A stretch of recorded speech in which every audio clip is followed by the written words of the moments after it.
commercial real estate. There is nothing I would love more for all you Office fans out there than to stand up here, bang on this podium, and say something along the lines of the blood of time will remove the wheel, or blood alone turns the wheels of time, like Dwight Schrute from The Office. But I was told that was not appropriate. I don't know how that In all sincerity, I'm honored to be here today. Thank you for the lovely introduction. I will go right into it. As mentioned, my name is Mary Kienbaum. I'm a commercial sales and leasing agent with Kinley Haygood. I work in Spokane and Coeur d'Alene. We'll be going over the Kootenai County commercial real estate market today.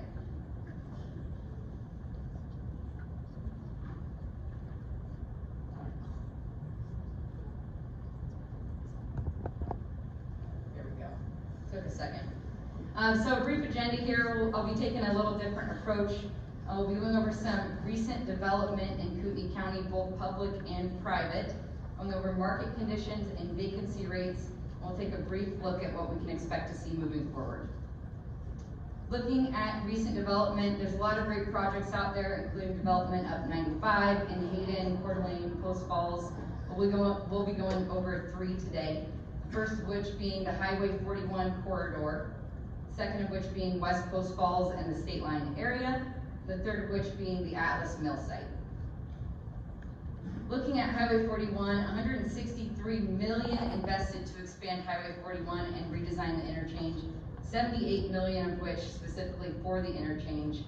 The biggest thing here with commercial development is a more efficient flow of traffic to get to the prairie, where we can expect to see more of that growth and more of that commercial expansion in the near future. This project began in fall of 2022, just one year early.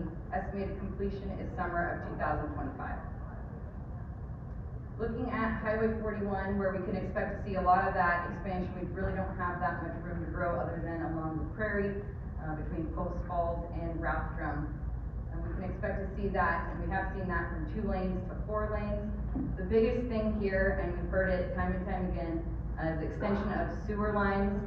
Absolutely important that we have sewer lines, water, sewer, infrastructure in place, fiber, all of that for commercial expansion and for those larger scale projects. This project began in 2020 and they have some finishing work in 2023. A lot of past uncertainty around the timeframes of Highway 41 has really limited this commercial expansion on the prairie and along 41.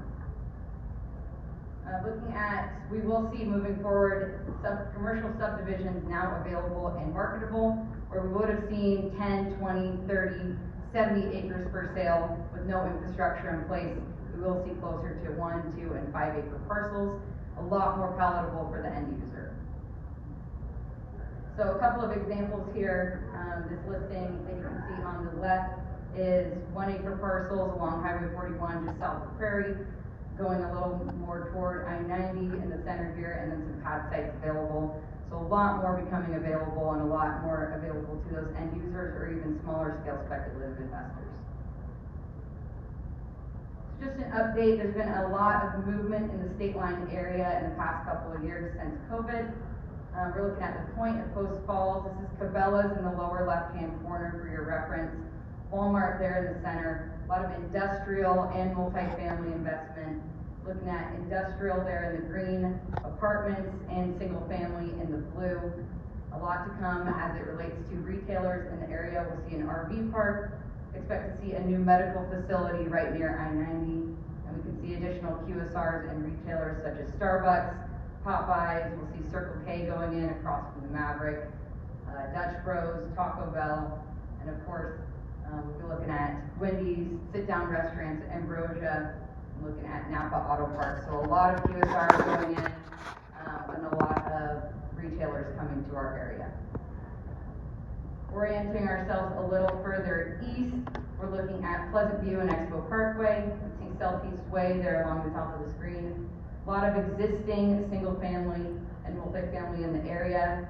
The biggest growth we've seen here is in the industrial front, looking at where we would have seen 300 acres available for sale in 2019 and 2020. Now we only have 13 acres of that remaining sold to speculative investors, owner users, and the like. We'll also see multifamily going in there. Ravine Development is working on, and self-storage along I-90. Going further south to West Coast Falls, Riverbend area, a lot of owner-user investment here, but there is some speculative investment. As you can see in the green, spec industrial investment property. A lot of these properties are being leased before they are even delivered, which really speaks to the lack of inventory that we have on the market. Looking at the blue, mostly industrial owner users purchasing this in the past couple of years. Much of this was completely vacant and unpurchased prior to COVID, so I really think that speaks volumes to what we've seen in Kootenai County over the past couple of years. Looking at the red there, that is the only available remaining industrial that is for sale in this corridor. Looking further at the Atlas Mill development, we've had some speakers mention this in the past, so I'll be brief. This is northwest of Riverstone, previously seen as more of an expansion of Riverstone. A lot of that taken more as residential development, but there is a retail component to it and public access to waterfront. In 2018, the city of Coeur d'Alene purchased the Atlas Mill site. They purchased 47 acres of riverfront property for $7.85 million. A land exchange to the west increased this to 70 acres. The biggest goal from the city of Coeur d'Alene was to increase public access to waterfront, and that they will achieve. As we'll see in the next slide, there is a public park and a boardwalk area, all open to the public. Currently, they're going through and have been going through a request for proposal process where they're looking at development experience, consistency with development standards, and purchase price. City of Coeur d'Alene once owned all of that and is selling these off in individual areas, as we'll see on the next slide. Looking here, there's 3780 linear feet of public shoreline. The park is open for use to the public. Looking at individual areas here, looking more specifically at the retail function, looking areas 4, 5A, and 13 in the yellow, you can see these areas are designated more for either mixed use or retail development. Areas 1, 2, and 6, construction is currently underway. They are in phase 1 currently, and the park, of course, is open for public use.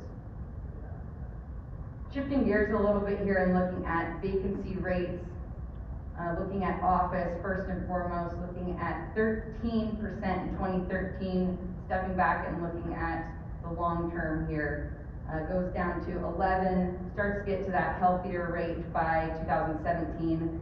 In my opinion, a healthy vacancy rate in our commercial market would be between 4 and 6%. You can see we get to that healthier range in 2017, 2018, 2019, even 2020 before we realize the true effects that we've been seeing in Kootenai County with COVID. Shoots down to 2.4% in 2021, and we're looking at 4.5% vacancy in 2022. However, it's interesting to note when looking at this data further, 47,000 square feet is included in this data. That is a call center that is currently leased and is available for sublease. Another building that is included in this is a 51,000 square foot site that has since been purchased and will be repurposed. Just taking out these two properties, our vacancy goes down to 1.95%, which is extremely unhealthy for tenants. So looking at that, I think it's always helpful to look at the data a little bit further and see what those effective rates really look like. Looking at a retail market following many of those similar trends, a little bit lower than we've seen in the office market in 2013, 9.4%. We do see some fluctuation here from 2014 all the way to 2018, where we've stabilized 2019 and 2020. And then in 2021, we see this drop down to 3.1%. A lot of retailers moving to our market, hoping to operate in Kootenai County, and a lot of those pushing those prices up and really causing more of an issue for local users, local retailers that really can't afford many of those rates that we're seeing now. With that, we're at 2.8% for retail, well outside of that 4 to 6% healthy zone that we need to be in. Looking at industrial, similar trends but much lower, 7% in 2013, starts to go down. We really start to see it in that unhealthy rate in 2017 all the way to 2020. Now in 2022, we are looking at 0.8% vacancy in industrial, almost a state of emergency. Not 8%, 0.8%. So very low. A lot of factors going into this that we'll see on the next slide as well. So vacancy rates, what story do these tell us? It's a classic issue of supply and demand. We do not have the supply. We're seeing high rates because of this. We're seeing positive absorption on the market, meaning more space is being leased annually than space is being vacated. So we're really not replenishing that inventory.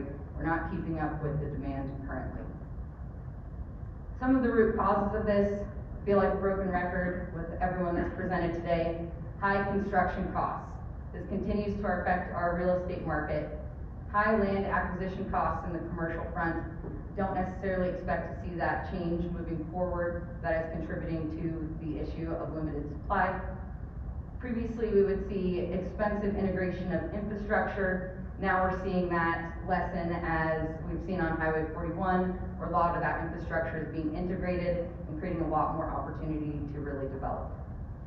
Now we're seeing high and or uncertain interest rates. I don't have a crystal ball. I couldn't tell you what we'll see moving forward, but this is certainly leading a root cause leading to this issue. This also tells us the market is still becoming accustomed to higher prices.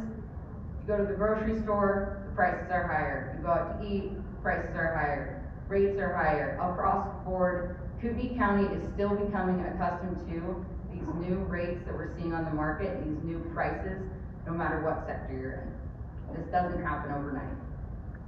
This also tells us tenant willingness to pay does not necessarily equal new build rates. If it did, we'd see a lot more development, right? Does not necessarily equate to that. So we've seen limited development. We have to make those equal to one another in order to see that real motivation from developers moving forward. 2023 and beyond, what can we expect to see moving forward? I do not have a crystal ball. I can't tell you exactly, but I can tell you a couple of things I think might happen. One thing to look out for is the Coeur d'Alene Airport, and I know there's been mention of this. There has been talk of the airport going public or commercial. This has since been tabled, but one thing to look out for in the next 5 to 10 years. We are still recovering from the effects of COVID in Kootenai County, where we would have seen in the commercial front the different vacancy rates. We are seeing very low vacancy rates as we've seen, and we're still recovering from the mass influx and the mass migration that we have seen over the past couple of years. I do expect we'll see a more stabilized, healthy growth rate into Kootenai County, not the mass influx we've seen in 2020 and 2021. Will there be more inventory on the market than years prior? I don't have a crystal ball. I couldn't tell you for sure, but it's one thing to look out for and look on the market to see what inventory we might see moving forward. 2024 is an election year. A lot of the migration that we've seen in Kootenai County has been because of the polarized political climate. There's a potential we will see acceleration into Kootenai County leading up to the election, nowhere near what we've seen in 2020, but one thing to look out for, one thing to keep in mind, we might see a much different market in 2024 than we've seen in the last part of 2022 and that we're seeing going into 2023. You can expect to see continued commercial expansion on the prairie as we went over. There's a lot more opportunity there. One thing I expect to see moving forward is caution from investors when underwriting projects, developments, and landlords looking at that as well. In 2020 and 2021, I've seen a lot of landlords very optimistic looking forward, really building those pro formas with very healthy rates. I don't think we have as much optimism and positivity moving forward. It's one thing to look out for. I'd like to thank everyone that I've spoken to in preparing today: Kevin Edwards, Tony Burns, Pat Everlin, Chad Bird, and last but not least, Casey Brazil, who signed me up to speak today and somehow got away with not showing up. So we got to give him a little bit of crap for that. Thank you so much.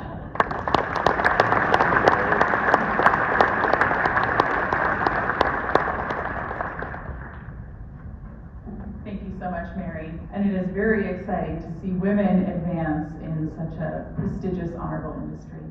All right, now.